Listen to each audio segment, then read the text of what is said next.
In every town, there are stories whispered after dark, stories that cling to the walls of old houses and echo in the minds of those who dare to remember. Tonight, you are about to hear one of those tales, the chilling story of a crime that defied logic, a case that blurred the line between sleep and murder, between innocence and guilt. This is the story of the Sleepwalking Killer. It began in the quiet suburbs of a small American town, the kind of place where neighbors waved to one another from freshly cut lawns, where the nights were still enough for you to hear crickets chirp and leaves rustle under the faint breeze. But on one seemingly ordinary evening, a scream shattered the calm. The scream belonged to a young woman, Mary Halston, who had stumbled upon a sight that would forever scar her memory.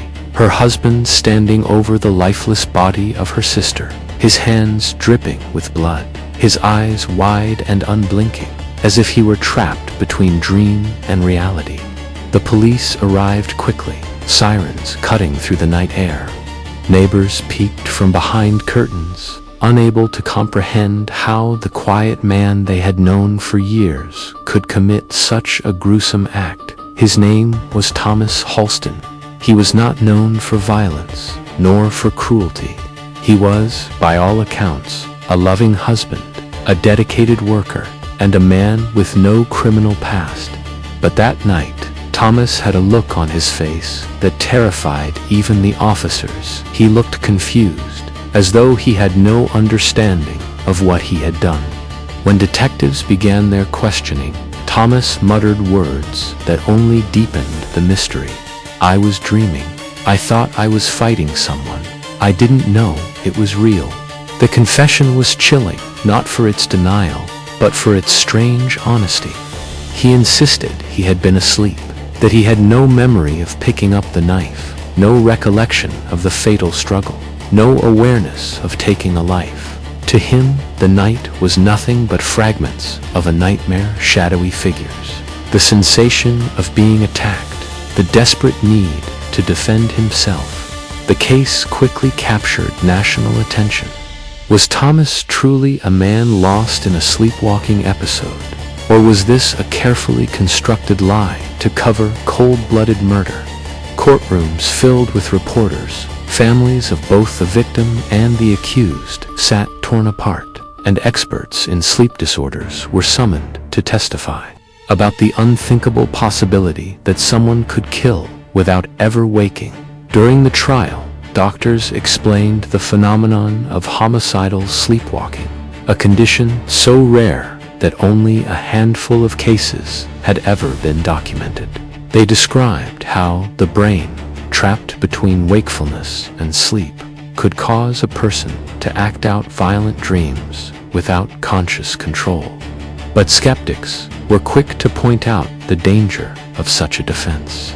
If every killer could claim sleepwalking, how many crimes could go unpunished? As the days stretched on, more details emerged about Thomas's life. Friends recounted how he had suffered from night terrors since childhood, how he would wake drenched in sweat, mumbling incoherent fears. Mary admitted that she had seen him rise from bed on countless nights, walking through the house in a daze, unaware of his surroundings. Once, he had even been found standing outside in the freezing cold, barefoot, staring at nothing. But never before had his episodes led to violence. The prosecution painted a darker picture. They argued that Thomas's marriage was strained, that tensions with Mary's sister had been mounting, and that the so-called sleepwalking was nothing more than a convenient excuse. They highlighted inconsistencies in his story, moments where his actions seemed too deliberate, too calculated to be the work of an unconscious mind. The jury listened intently, torn between compassion and suspicion. Could a man really stab another human being to death in his sleep? Could his body move with such force, such precision, without his mind guiding it? The courtroom debates grew heated. the weight of the decision pressing down like a storm cloud, ready to break. Outside the courthouse, the media sensationalized every detail. Headlines screamed, "The Sleepwalking Killer."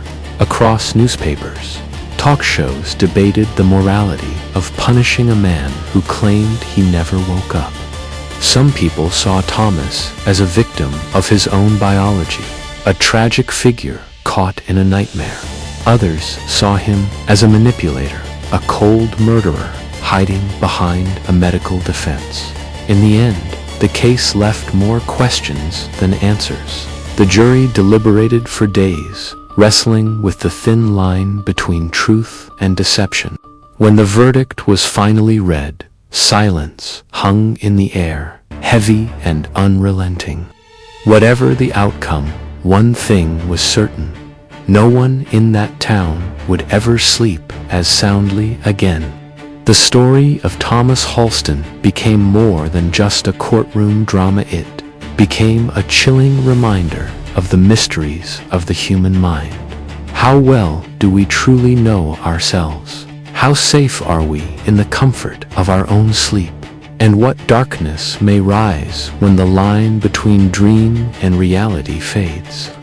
Perhaps the most unsettling part of this case is not whether Thomas was guilty or innocent, but the haunting thought that it could happen to anyone.